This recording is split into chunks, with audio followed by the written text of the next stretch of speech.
Baik. Bismillahirrahmanirrahim. Assalamualaikum warahmatullahi wabarakatuh. Alhamdulillahirabbil alamin wa bihi nasta'inu ala umuri dunya waddin. Asyhadu an la ilaha illallah wahdahu la syarikalah wa asyhadu anna Muhammadan abduhu wa rasuluh alladzi la nabiyya ba'da amma ba'd. Allahumma shalli wa sallim wa barik ala nabiyyina wa habibina Muhammad wa ala alihi wa ashabihi ajmain. Alhamdulillah, bersyukur kita kehadirat Allah Subhanahu wa taala, yang mana pada kesempatan maghrib kali ini alhamdulillah kita masih dapat berkumpul untuk mengikuti kegiatan rutinitas kajian yang luar biasa. Kenapa saya katakan luar biasa? Karena di masjid yang lain mah dipending dulu begitu. Tapi Masjid Baitul Muttaqin itu luar biasa, masih tetap jalan begitu. Saya sih tergantung masjidnya. Tapi alhamdulillah sudah ada konfirmasi bahwa kajiannya tetap berlanjut. Alhamdulillah. Ini mudah-mudahan menjadi catatan tersendiri bagi kita semuanya. Amin ya rabbal alamin. Untuk tema kita malam hari ini, karena terbatas waktu, kita akan singkat saja. Berkaitan dengan sahabat Umar bin Khattab. Sebetulnya terkait sirah sahabat Umar ini sudah dijelaskan, tapi ada beberapa sisi yang belum dijelaskan. Di antaranya adalah terkait bagaimana karakteristik sahabat Umar bin Khattab dalam memimpin, bagaimana karakternya. Dan yang kedua ada juga, yaitu terkait kejadian di masa Umar bin Khattab terkait wabah penyakit dan bagaimana tentang sikap beliau. Kurang lebih pembahasannya, pertama tentang nasab dan masa lalunya ini sudah disampaikan. Kemudian terkait kisah masuk Islamnya sahabat Umar itu juga sudah disampaikan pada beberapa pertemuan yang lalu. Kemudian kita akan masuk di kisah pengangkatannya sebagai khalifah dan keadilan serta kepeduliannya terhadap rakyat lemah, dan juga terkait sikapnya terhadap wabah penyakit. Pertama, terkait bagaimana seorang sahabat Umar menjadi khalifah. Tentu peralihan kepemimpinan sebelum sahabat Umar itu adalah yang menjadi khalifah adalah sahabat Abu Bakar. Nah, kalau peralihan dari Rasulullah ke Abu Bakar itu ada sedikit perbedaan pendapat sampai terjadi semacam diskusi yang alot antara Muhajirin dan Ansor, karena Muhajirin ingin mengangkat pemimpin dari kalangan mereka, orang Ansor pun sama begitu, sehingga titik temunya ada di kisah sahabat Abu Bakar. Kemudian kalau dari sahabat Abu Bakar ke Umar, maka sebelum sahabat Abu Bakar meninggal, sahabat Abu Bakar itu punya keinginan agar persilangan pendapat yang terjadi sepeninggal Rasulullah itu tidak terjadi lagi. Jangan sampai kaum muslimin itu ribut gara-gara mereka bersilang pendapat tentang siapa orang yang harus menjadi khalifah yang kedua setelah Abu Bakar wafat. Nah, Abu Bakar tidak mau. Maka ketika sahabat Abu Bakar sakit, maka sahabat Abu Bakar itu memanggil sahabat-sahabat dekatnya dari kalangan para sahabat Rasulullah yang kibar, yang senior. Di antara yang dipanggil ada sahabat Ali bin Abi Thalib, kemudian ada sahabat Utsman bin Affan, ada sahabat Abdurrahman bin Auf, ada sahabat Thalhah, ada sahabat Zubair begitu. Maka setelah dikumpulkan, kata Abu Bakar, "Wahai sahabatku sekalian, sebagaimana kalian temukan aku sedang sakit." Kata Abu Bakar langsung saja bahwa aku tidak ingin sepeninggalku nanti setelah aku wafat kalian ribut dalam masalah kepemimpinan tentang siapa yang lebih berhak untuk menjadi khalifah yang kedua. Saya tidak mau. Kata Abu Bakar, kalian harus memilih ketika aku masih hidup. Tentukan oleh kalian satu nama, kemudian setorkan nama itu kepada saya dan saya akan lantik, begitu. Maka untuk urusan tentang siapa yang berhak menjadi pemimpin sepeninggal Abu Bakar itu diserahkan kepada para sahabat. Silakan saja. Tapi ketika para sahabat, ada Umar, ada Ali, kemudian ada Utsman, kemudian ada Abdurrahman bin Auf, mereka bermusyawarah. Salah satu yang mundur dari musyawarah itu adalah sahabat Umar. Umar tidak mau. Kata Umar, silakan saja tentukan oleh kalian, dan namanya kalau muncul silakan serahkan kepada Abu Bakar, begitu. Ya. Tapi hasil musyawarah bagaimana? Hasil musyawarah bahwa pemilihan itu, keputusannya itu akan dikembalikan kepada sahabat Abu Bakar. Jadi kalau misalkan sahabat Abu Bakar memilih A misalkan, maka mereka kan semuanya akan ikut serta terhadap pendapatnya Abu Bakar. Jadi kata para sahabat disampaikan bahwa untuk keputusan siapa yang berhak menjadi khalifah yang kedua, kita serahkan lagi kepada Abu Bakar. Jadi paham ya? Dari Abu Bakar menyerahkan kepada Dewan Syuro, dari Dewan Syuro menyerahkan kembali kepada sahabat Abu Bakar. Jadi sebetulnya sahabat Abu Bakar itu tidak otoriter. Tidak seperti ini maksudnya. Pokoknya nama dengekeun kuring, lamun cek kuring si A gitu, ya. Justru diserahkan dulu. Cuman para sahabat yang termasuk ahli syuro itu menyerahkan kembali kepada sahabat Abu Bakar. Maka setelah dipilih tentang siapa yang berhak menjadi khalifah, yang keluar adalah nama Umar bin Khattab, sahabat Umar bin Khattab. Maka ini sempat diajukan terlebih dahulu. Saya lebih cenderung kepada sahabat yang mulia. Dia adalah seorang sahabat namanya Umar bin Khattab. Sempat itu ada protes dikit ya dari sebagian ahli syuro itu. Salah satunya adalah kenapa harus Umar? Karena Umar itu terkenal dengan ketegasan dan kekerasannya. Jadi kalau apa-apa dihadapinya dengan cara yang kasar, keras, tegas begitu. Kemudian kata Abu Bakar, kamu tidak tahu. Hei fulan, kamu tidak tahu bagaimana sejatinya Umar. Umar itu kenapa dia tegas, kenapa dia keras, kadang sekali waktu kenapa dia kasar, karena dia menemukan celah kelemahanku. Jadi kalau aku lemah, Umar tegas. Tapi ketahuilah kalau Umar nanti jadi seorang pemimpin, dia akan lemah lembut luar biasa. Dan itu terbukti. Ya, makanya karakter kepemimpinan Umar itu masuk. Beliau adalah seorang yang lemah lembut, kemudian adil tanpa batas, kemudian beliau ternyata sangat peduli terhadap orang-orang yang lemah. Kita akan sebutkan beberapa sampelnya saja. Pertama terkait zuhudnya sahabat Umar ketika memimpin. Saya tanya, berapa jumlah pakaian sahabat Umar dalam satu lemarinya? Ada yang tahu? Cuman 2, betul. Sahabat Umar selama belasan tahun menjadi seorang kepala negara, pakaiannya cuma 2, dan yang 2 itu tidak pantas untuk dipakai. Karena yang 2 baju yang dimiliki oleh sahabat Umar itu semuanya bolong-bolong, robek-robek. Nah, saya di sini tanya, bapak-bapak bajunya berapa di lemari? Dan yang kedua, apakah baju yang ada ini robek-robek, penuh tambalannya? Nah, ini baru bapak-bapak. Saya tanya lagi, bagaimana dengan pemimpin kita semuanya? Tadi Pak Bupati, Pak Wali Kota, Pak Gubernur, kemudian Presiden, apakah ada yang bajunya robek-robek? Atau jasnya misalkan robek gitu. Sahabat Umar luar biasa. Beliau cuman punya baju 2, sama istrinya bilang, kenapa wahai suamiku engkau tidak minta saja kepada Baitul Mal? Karena bajumu yang 2 ini sudah gak pantas untuk dipakai. Itu zuhudnya beliau. Dan yang kedua terkait makanan. Yang dimakan oleh sahabat Umar bin Khattab itu bukan roti yang terbagus, yang paling lembut, kemudian dilumuri dengan mentega, coklat, dan susu kacang dan semacamnya. Bukan.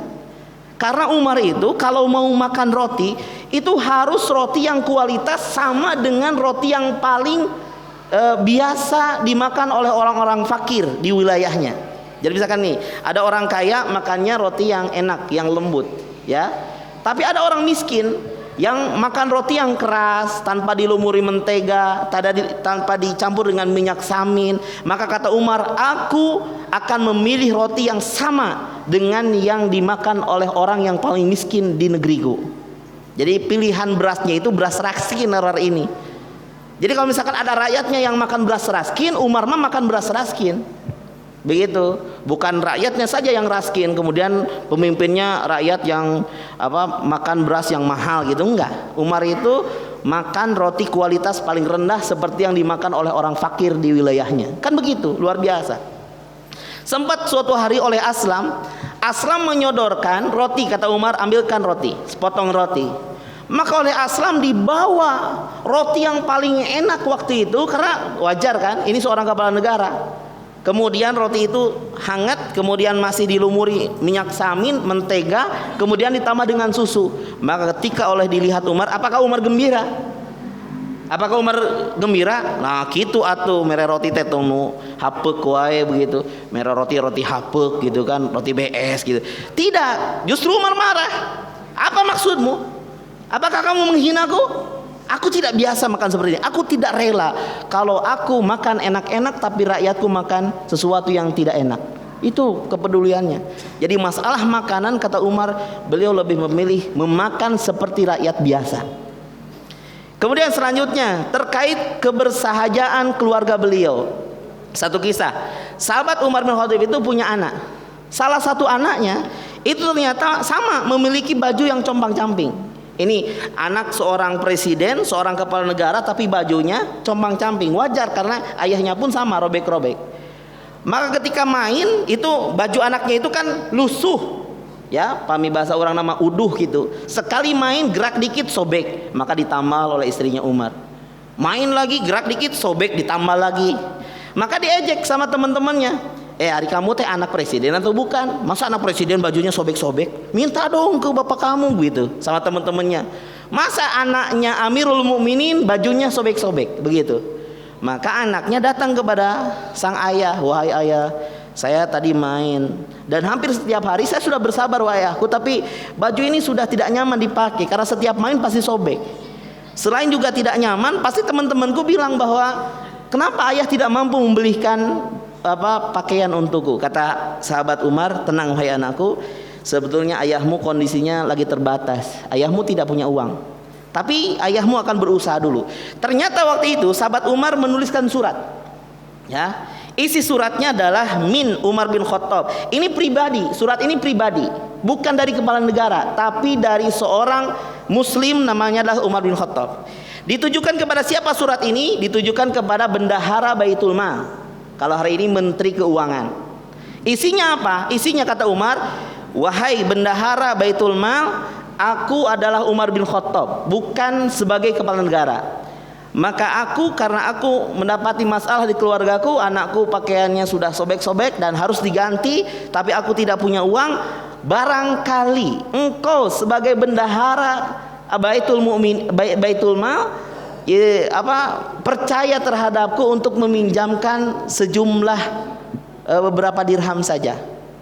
Nanti insya Allah kata Umar, aku akan bayar bulan depan jika aku sudah terima gajian. Bayangkan ya, kepala negara minjem duit kabang kaum muslimin Baitul Mal. Maka diterimalah surat ini oleh bendahara Baitul Mal. Ini surat dari siapa? Dari Umar, kepala negara. Bayangkan. Ternyata pas diterima oleh bendahara Baitul Mal, apa yang terjadi? Dikirim surat lagi. Kalau kita sebagai pegawainya kumacin di ACC tidak? ACC ini yang nulis itu adalah Amirul Mukminin. Kalau macam-macam dipecat minta. Ya begitu kan? Tapi waktu itu kata bendahara Baitul Mal, wahai Umar bin Khattab, betul aku sudah baca suratmu, tapi kalau aku pinjamkan sejumlah beberapa dirham kepadamu untuk membeli baju anakmu, kemudian nanti kamu janji akan bayar bulan depan kalau kamu gajian, pertanyaan saya, siapa yang jamin usiamu masih sampai bulan depan? Siapa yang jamin usiamu sampai bulan depan? Gimana nih? Lamun orang sebagai ya atasan minjem duit perusahaan tuh dibere gitu, padahal itu bawahan kita tuh balik sih, macam-macam dipecat sih kok gitu mun ayeuna ya. Apa jawaban Umar? Subhanallah, astagfirullah. Iya ya. Apa yang bisa jamin? Makanya yang mau pinjem mobil, motor gitu ya, yang mau apa begitu, nggak ada jaminan kita bisa bayar bulan depan. Makanya pada akhirnya Umar manggil anaknya, wahai anakku, bersabarlah. Mungkin untuk bulan ini bapamu tidak bisa membelikan baju. Bayangkan baju ya, nggak bisa. Kemudian bersabarlah, insya Allah kalau sudah gajian nanti bapak beliin. Jadi sistemnya dibalik. Tadinya pinjam, sekarang menunggu waktunya. Nah itu salah satunya. Yang kedua, tentang keadilan beliau. Sahabat Umar itu adalah termasuk orang yang sangat adil luar biasa. Ya. Bahkan termasuk terhadap anaknya sendiri. Satu kisah menyebutkan, ini kisah tentang Abdullah bin Umar. Kita tahu siapa Abdullah bin Umar? Beliau adalah anaknya, salah satu anak dari Umar bin Khattab. Kita lihat videonya.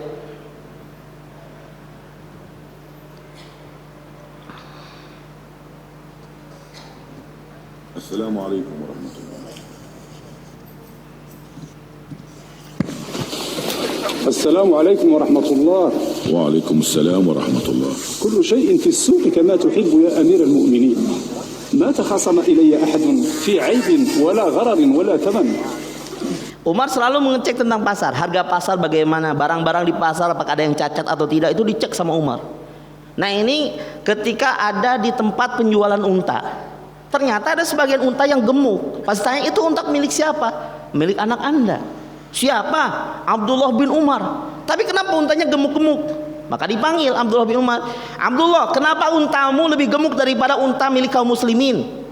Kata Abdullah bin Umar, nya panginten hiji takdir Allah, nu kadua panginten saya diberikan ya kelebihan, kemahiran, keterampilan dalam mengurus unta. Tidak, kata Umar, saya curiga kamu telah melarang kaum muslimin untuk makan di tempat padang rumput kaum muslimin. Maksudnya gini, kan di zaman Umar itu ada semacam tanah yang tanah itu tumbuh padang rumput, dan setiap kaum muslimin itu boleh untuk memberikan pakan ternak di padang rumput tersebut. Curiganya Umar, takutnya karena Abdullah adalah anak seorang Amirul Mukminin, Abdullah melarang, Anda jangan boleh bawa unta Anda ke padang rumput ini karena ini sudah disegel sama saya semuanya. Takutnya begitu. Saya curiga seperti itu, kata Umar. Harusnya Abdullah jangan larang-larang begitu. Kemudian kata Abdullah, saya tidak larang-larang. Bahkan unta saya bergumul dengan unta-unta yang lain. Unta yang lain masuk ke padang rumput yang sini, unta saya masuk ke padang rumput mereka biasa saja. Tapi itu semuanya bukan untuk kita, wahai Abdullah. Ini untuk kaum muslimin. Iya, saya termasuk kaum muslimin. Dengar deh, kata Abdullah bin Umar. Kata Umar, pokoknya karena untamu lebih gemuk, maka ambil pokoknya saja. Kalau yang lain harga untanya 30 juta, kamu ambil 35, maka kamu ambil 30 juta saja. 5 jutanya berikan ke Baitul Mukminin, Baitul Mal. Kenapa? Karena 5 jutanya itu adalah sesuatu yang tidak boleh kamu miliki. Begitu sampai begitu.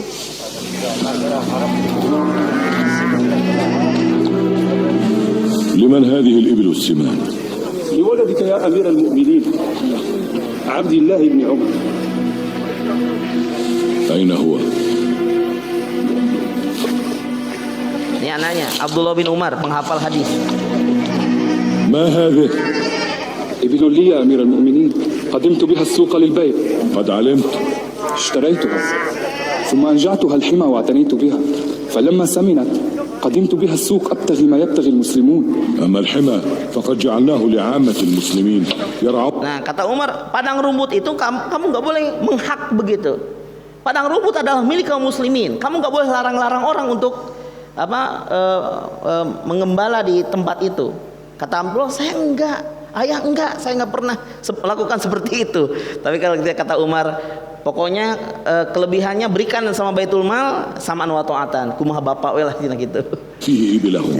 وأنا من عامة المسلمين. نعم، ولكن ما بالها أسمن من غيرها. ما أرى إلا أن عمال الحمى قد فضلوك لمكانك مني، يقولون ارعوا إبل ابن أمير المؤمنين، اسقوا إبل ابن أمير المؤمنين. قد علم الله أني ما سألتهم ذلك. وإن كان وإني لسائلهم في هذا، أما أنت فاغدوا إلى رأسك. Bagimu kau hanya boleh mengambil modalnya saja. Kalau yang lain ngambil 30 juta, kamu pun ambil 30. Kalau untamu laku lebih dari 30, maka kelebihannya berikan kepada Baitul Mal. Kan luar biasa. Coba di kita kan enggak seperti itu. Kenapa Cina katanya penjual es kelapa itu modalnya harus 20 juta? Masa modal 20 juta es kelapa? Anaknya sendiri 75 miliar kan bisnisnya, kan enggak seperti itu maksudnya. Ya. واجعل باقيه في بيت مال Adil gitu, ada كما keadilan. زادت هذه عن غيرها إلا من حقهم في المرعى. السمع والطاعة. Nah itu tentang Abdullah bin Umar. Kemudian selanjutnya terkait pengawasan pasar. Di zaman Umar itu setiap pasar itu diawasi. Bahkan Umar mengatakan la yabi' fi suqina hadza illa man yafqa. Tidak boleh ada yang punya niatan jual beli di pasar kami kaum muslimin kecuali harus belajar dulu tentang fikih muamalah. Kenapa? Karena kalau tidak mengetahui tentang ilmu muamalah pasti dia kena riba. Kan begitu kata Umar. Dan yang kedua, kata Umar, kalau melakukan kecurangan di pasar kaum muslimin aku tendang. Ya, sanksinya itu langsung diusir. Ya, ini terjadi ketika salah seorang suruhan Umar bin Khattab, namanya ada seorang perempuan Syifa bin Abdillah, itu mengawasi pasar di zaman Umar bin Khattab. Kita lihat videonya.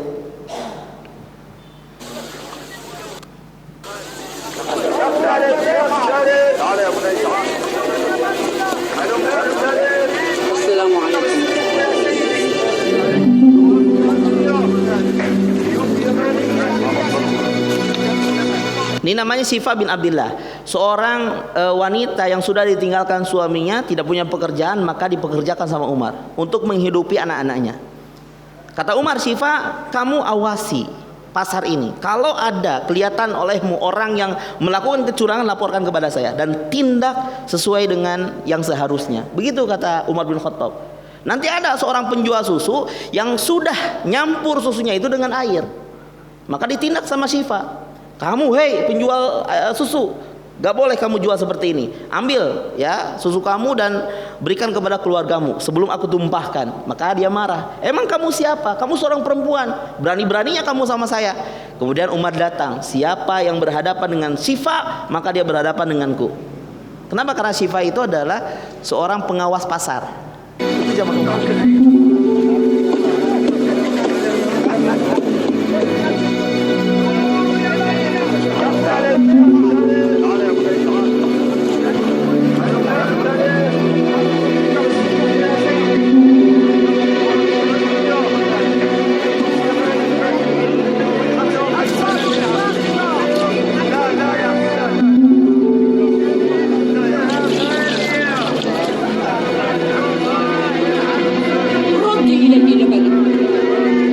لبن شيب بماء أما علمت أن الغش حرام يعذب الله عليه رد إليها درهمها وإن شئت فخذ لبنك هذا وانتفع به مع عيالك وإن لم تفعل أهرقته لك ثم أمرت بجلدك على مشهد من أهل السوق ولئن عدت إليها لأخرجنك من السوق ثم أوجعك ضربا. وما شأنك أنت حتى تقحمي أنفك في عملي؟ ومن أنت حتى تأمري؟ سبحان الله، غش وغرة بالإثم. العفو يا أمير المؤمنين، لكنها أما وعدت أن أقيم على الأسواق محتسبين يرقبون البيوع ويقضون بين الناس فيما يختلفون فيه، فهذه شفاء بنت عبد الله قد جعلتها على الاحتساب في سوقكم. Nah itu. Kata Umar bahwa jangan macam-macam sama Syifa bin Abdillah. Aku telah mengangkatnya, dia resmi dari negara. Jadi nggak bisa rakyat sebagai konsumen itu dirugikan, nggak bisa. Kalau ada yang berbuat curang, tegas sama Umar. Pertama kali dimaafkan oleh Syifa ya. Kalau kata Umar, kalau aku yang sebagai pengawasnya, aku akan usir langsung tanpa maaf, kata Umar. Tapi beruntung yang menghukum adalah Syifa. Kata Syifa, yang air susu ini nggak boleh jual, berikan kepada keluargamu, dan kalau kamu ulangi, saya akan usir kamu dari pasar kami. Begitu. Ya, ini sebagai pembelaan terhadap konsumen. Kemudian selanjutnya, selain pengawasan pasar, sensus penduduk dan subsidi-subsidi. Perlu diketahui zaman Umar itu ada sensus penduduk, rata semuanya. Tapi masalahnya beda sensus penduduk di kita dengan sensus penduduk zaman Umar. Di zaman Umar kenapa harus ada sensus? Biar nanti terdata. Kalau misalkan berapa fakirnya, kaum fakir itu berapa, dan strata kaum fakirnya itu ada yang parah, ada yang sedang, ada yang biasa-biasa. Tapi semuanya berhak mendapatkan bantuan dari Baitul Mal. Itu dibedakan. Maka oleh Umar nanti setelah dikumpulkan datanya, itu nanti diberikan subsidi-subsidi. Bahkan subsidi ini termasuk kepada bayi yang baru lahir. Ya, kan Umar menetapkan kebijakan bahwa kalau ada anak bayi yang dilahirkan kemudian nanti sudah disapih, ya, nanti setelah disapih dia berhak mendapatkan subsidi dari negara, tidak besar, cuma 7 juta saja. Jadi yang lahir sudah disapih dapat 7 juta. Langsung itu, cash. Ya, untuk masalah melahirkan semuanya gratis. Ya, kemudian sembako tidak mahal di zaman Umar itu. Bahkan ada subsidi bulanan, termasuk untuk para istri yang ditinggalkan suaminya sedang berjihad di medan juang. Itu ada subsidi untuk dapur. Itu di zaman Umar. Insya Allah zaman Umar mah tenang. Ya, ini salah satu contohnya.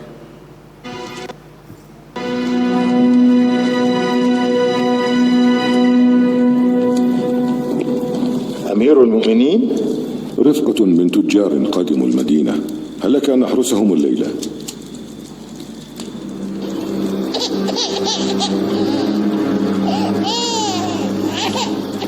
Ini kita berbicara tentang satu keluarga, yang keluarga ini papa tidak punya apa-apa. Bahkan untuk mempertahankan hidup itu sampai harus terpaksa menyapih anaknya. Karena anaknya itu baru 6 bulan, tapi dipaksa untuk disapih untuk mendapatkan subsidi dari Umar. Karena Umar baru kebijakannya itu kalau sudah disapih baru dapat subsidi. Kalau belum disapih masih disusui itu belum dapat subsidi begitu. Apa yang terjadi? Umar kaget. Ternyata gara-gara kebijakan itu saya tidak adil. Makanya besok harinya langsung dirubah. Kata Umar, mulai hari ini bukan hanya yang disapih saja yang dapat subsidi dari negara, termasuk yang ea-eaan nembe brol oke langsung dapat 7 juta. Gitu. Mau 1 bulan usianya, 6 bulan, 13 bulan, mau belum disapih juga itu dapat langsung, kata Umar, ya, gara-gara kasus ini. Jadi asalnya belum berhak mendapat subsidi, tapi gara-gara ternyata yang membutuhkan bukan hanya yang disapih saja, termasuk yang sedang disusui, oleh Umar kebijakannya itu dirubah. Jadi ditambah subsidinya bukan dikurangi. Sekarang masalahnya di orang mah dikurangi gitu. Subsidinya dihilangkan. Kalau zaman Umar ditambah subsidinya. Beda seetik gitulah. Ya.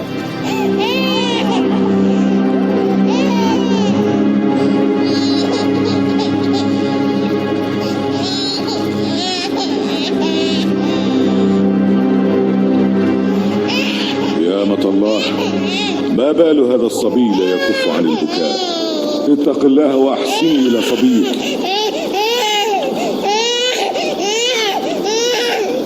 ويحك إنك أم سوء، ما لي أرى هذا الصبي لا يقر منذ الليلة من البكاء، وأنا أدعوك إلى إسكاته ولا تفعلين.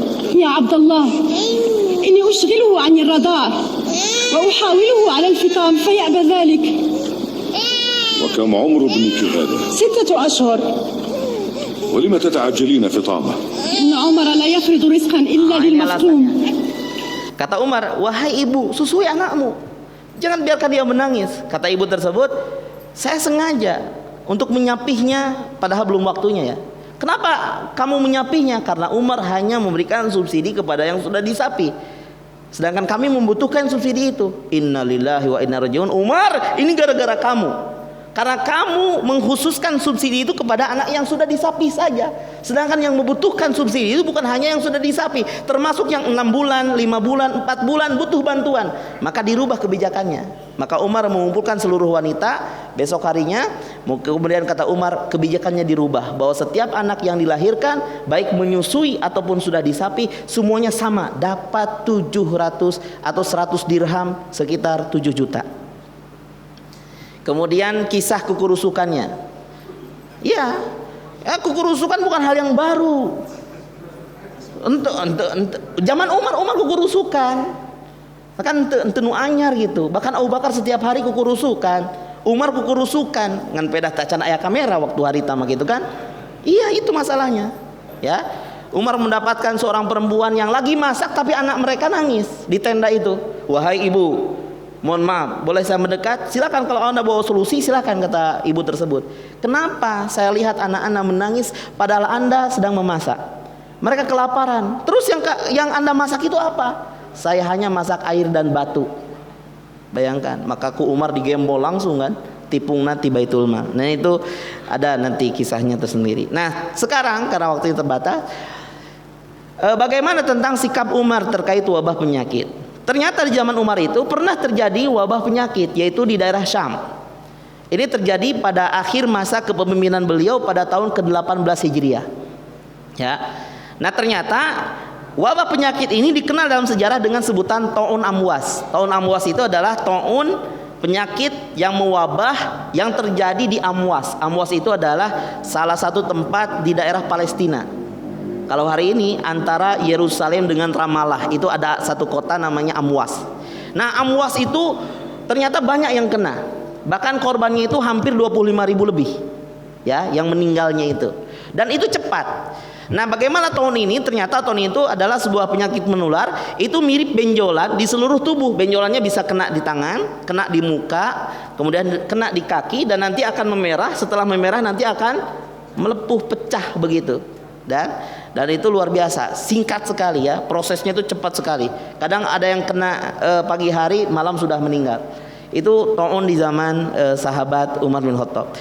Nah, waktu itu sahabat Umar bin Khattab itu sudah berangkat dari Madinah, tidak tahu ada kabar ta'un di Amwas ini.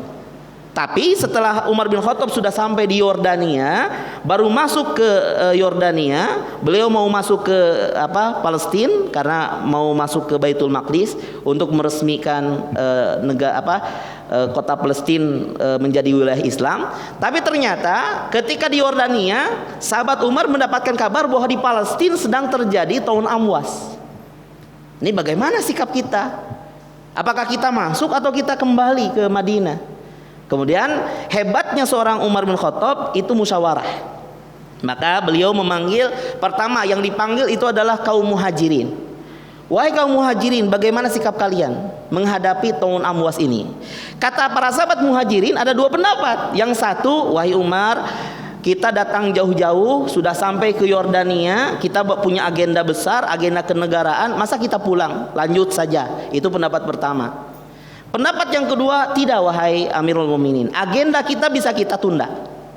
Yang bahaya kalau kita kekeh maksa masuk, nanti yang terkena bukan hanya mereka, termasuk kita. Apalagi kalau kena kepada engkau wahai Amirul Mukminin. Kemudian tanya lagi, kan deadlock tuh, tanya lagi ke Ansor, coba panggil orang-orang Ansor. Pas ditanya orang Ansor, bagaimana pendapat kalian Ansor? Maka kata orang Ansor ada dua, ada yang mendapatkan maju, ada yang mengatakan kembali ke Madinah. Yang pada akhirnya dipanggil sahabat yang terdekat yang pernah ikut di Futuh Mekah. Mereka mengatakan, wahai Amirul Mukminin, sebaiknya kita tunda dulu agenda ini dan kita pulang ke Madinah.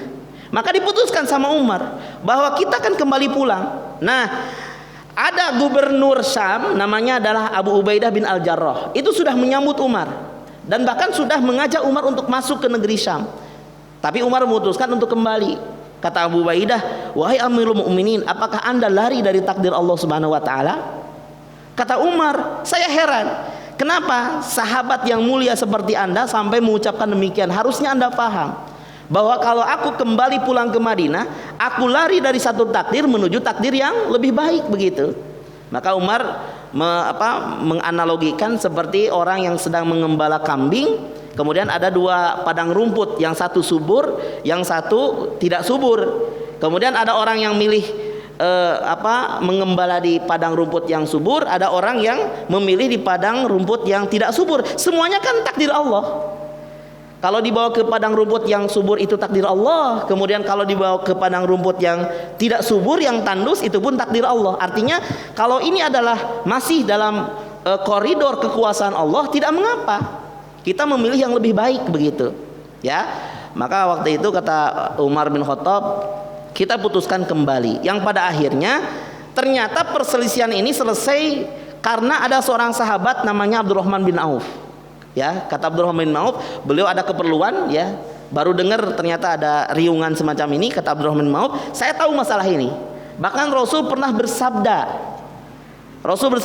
"Idza sami'tum bit-ta'un bi ardin fala tadkhuluha." Jika kalian mendengar terjadinya wabah penyakit ta'un di satu tempat, maka kalian jangan masuk. Itu kata sabda Rasulullah. Ya, kenapa tidak boleh masuk? Karena potensi tertular itu besar kalau dipaksakan masuk. Ya, misalkan Wuhan, harusnya Wuhan itu diisolasi, nggak boleh ada yang masuk. Masalahnya banyak yang keluar dan banyak yang masuk. Ya, jadi yang di luar nggak boleh masuk dan yang di dalam tidak boleh keluar. Wa idza waqa'a bi ardin wa antum biha fala takhruju minha. Kalau Allah takdirkan itu terjadi di satu tempat dan kalian ada di sana, bersabar saja. Bersabar saja, usahakan untuk menyembuhkan diri, cari obat-obatnya, tapi jangan keluar, sebab kalau keluar nanti potensi menularkan kepada orang lain. Kan begitu. Kan sistem lockdown ini sudah ada. Ini adalah istilahnya Rasul sallam. Karena Rasul menggunakan istilah karantina atau isolasi itu. Waktu itu Umar mengatakan, langsung kata Umar, bahwa yang ada di negeri Syam itu nggak boleh keluar, dan orang yang ada di luar Syam itu nggak boleh masuk. Itu langsung dikarantina seperti itu. Maka para hadirin yang Allah Subhanahu Wa Taala, akhirnya apa yang terjadi? Sahabat Abu Ubaidah, karena begini, Sebelum Umar pulang, Umar pernah menyurati satu surat, ya, yang ditujukan kepada Abu Ubaidah bin Al-Jarrah. Isinya adalah, wahai Abu Ubaidah, saya ingin bicara empat mata. Isinya gitu. Nah, Umar kenapa manggil Abu Ubaidah bin Al-Jarrah? Umar ingin mengajak Abu Ubaidah pulang ke Madinah. Tapi Abu Ubaidah sudah paham bahwa Umar mengirimkan surat itu agar membujuk Abu Ubaidah agar pulang. Nah, hebatnya Abu Ubaidah bin Al-Jarrah itu ketika disurati oleh Umar, beliau minta maaf, mohon maaf saya tidak bisa memenuhi panggilan Anda, saya lebih memilih untuk diam di kota Syam. Ini pemimpin yang hebat. Dan Abu Ubaidah mengatakan kepada rakyatnya, wahai rakyatku, ketahuilah sejengkal pun aku tidak akan meninggalkan kalian. Kita akan menghadapi wabah penyakit ini bersama-sama, dan aku siap mati syahid. Kenapa? Karena yang meninggal karena kena taun ini, itu Rasul bersabda, itu insya Allah akan mati syahid. Kalau untuk kaum muslimin ya, sampai Abu Ubaidah pun terkena kan, Abu Ubaidah terkena dan meninggal di sana. Ya, Abu Ubaidah. فارق النساء ولا أدري والله ما هذه الحبوب لعل هواء البلاد لم يوافقك. لا يهمني السبب ولكن ائتني بعلاج يذهبه عني. Ada benjolan-benjolan di pipi, di mata, di tubuh. Ini tabib. Abu Ubaidah minta agar disembuhkan. Maksudnya bukan sekedar sembuh, karena Abu Ubaidah tidak takut dengan penyakit itu. Yang Abu Ubaidah sayangkan itu besok mau perang, gitu. Masa saya pemimpin kaum muslimin besok mau perang saya tidak hadir? Saya harus sembuh. Kenapa harus sembuh? Karena besok mau perang. Kata tabibnya, saya tidak punya obatnya. Gitu kata tabibnya itu. Kemudian kata istrinya, bersabarlah wahai Abu Ubaidah, karena Allah insya Allah akan mengampuni dan akan memberikan rukhsah kepada anda yang sedang sakit. Tidak wahai istriku, saya ingin bertempur, begitu ya. Luar biasa ya Abu Ubaidah. Menurutnya kertedamang menyakeun we heula gitu. Ya, orang mah batuk oge. Punten abi batuknya malwa ka jihad ayeuna mah gitu. Batuk seeutik urang mah gitu. Ini benar-benar kena penyakit itu, kemudian ingin memaksakan diri untuk ikut gabung di peperangan antara kaum muslimin dengan kerajaan Persia di perang Qadisiyah namanya. Sampai Abu Ubaidah mengatakan, wah istriku, kalau aku tidak ikut kamu yang ikut. Wayahna harus ada wakil di antara kita. Bayangkan ya. Ini semangat jihad dari Abu Ubaidah bin Al-Jarrah. Urang iraha tami warang ka bojo model gitu. Ayeuna teu tiasa ngosok ya. Umi we ka ditu, gitu tuh gitu. Atau genah di dieu bah. Keun bae ayeuna musim corona, ayeuna mah tong ngaji-ngaji teuing gitu lah. Tong jumaah teuing gitu lah, ayeuna mah geus ditutup masjid lagi gitu. Ya sebenarnya gini. Sebenarnya kalau perkumpulan orang sehat di Islam itu gak masalah. Misalkan kita sehat semuanya, gak masalah. Yang jadi masalah itu kalau ada yang sakit gabung ke kita. Iya kan? Nah masalahnya kita juga harus antisipasi. Tapi kalau nepi ke libur Jumat mah asa teu acannya. Saya pribadi mengatakan kalau sampai libur Jumaah itu gak sampai lah begitu. Paling antisipasinya kalau betul waspada, pakai itu yang detektor suhu tubuh. Di kampus Lipia kemarin sebelum diliburkan itu, setiap mahasiswanya itu dicek. Kalau misalkan panasnya 37 ke atas itu langsung disuruh pulang. Kenapa tidak di kita pun seperti itu? Ya maksudnya langkahnya kan nggak langsung libur gitu maksudnya. Libur berjamaah, libur Jumatan, libur pengajian gitu. Ya kalaupun tetap maju tetap harus waspada. Kita jangan terlalu panik. Kemudian kita pun jangan terlalu lengah terkait ya virus ini. Tetap harus dilakukan langkah-langkah antisipasi. Ya seperti terutama berdoa ya. Berdoa ini yang terakhir. Nah ini bertawakal kepada Allah, menjaga kebersihan, meminimalisir interaksi, banyak berdoa. Doanya adalah Bismillahilladzi la yadurru ma'asmihi syai'un fil ardi wala fis sama wa huwas samiul alim. Rasul bersabda, barang siapa yang biasakan dirinya membaca doa ini sebanyak 3 kali, zikir pagi dan petang, Bismillahilladzi la yadurru ma'asmihi syai'un fil ardi wala fis sama. Rasul bersabda dan Rasul menjamin lam yadurruhu syai'un, apapun tidak akan membahayakan dirinya. Jadi jangan terlalu takut, jangan terlalu khawatir. Bagi seorang muslim sebelum bersalaman cuci tangan dulu, wudu dulu gitu. Tapi jangan terlalu menyepelekan juga ya. Jadi tengah-tengah saja, waspada harus tapi jangan terlalu panik. Barakallahu fikum jami'an. Mudah-mudahan apa yang sampaikan menjadi pelajaran. langkah antisipasi menghadapi virus ini juga perlu dilakukan. Seperti kalau hari ini negara kita belum lockdown, negara kota juga tidak, paling tidak diri kita dan keluarga kita. Ya, kalau saya sama istri, kalau saya masuk cuci tangan begitu. Kalau ada istri yang keluar masuk cuci tangan begitu. Tetap harus ada langkah-langkah antisipasi seperti itu. Mudah-mudahan Allah Subhanahu wa taala memberikan keafiatan dan kesehatan dan kita dihindarkan dari wabah virus ini.